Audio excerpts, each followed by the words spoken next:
Moin meine lieben Freunde und herzlich willkommen zum ersten oder zum zweiten Mal fahren in dem Jahr. Ich glaube zum zweiten Mal. So schön.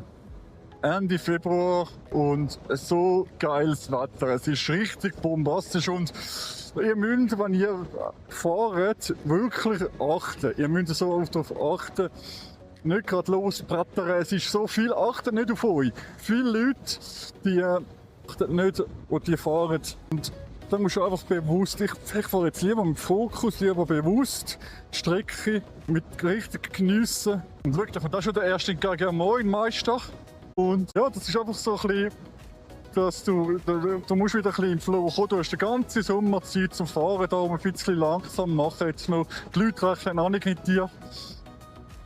Was zum Beispiel auch hilft, meiner Meinung nach, ist, wenn du jetzt fährst und du merkst, irgendeiner vorne hat es nicht im Griff. Fahren, ich sage jetzt nicht, aber er fährt aber mega langsam. Schau, dass du nicht zu nahe auffährst. Entweder, wenn es sich erlaubt, gerade überholen oder wirklich noch Abstand haben. Weil vorne ist was passiert und der eine hat so, es ist nicht auf der Straße, der hat so Bremsen auf Klötze gedrückt. Das Auto ist so stillgestanden auf der Straße, das ist nicht normal.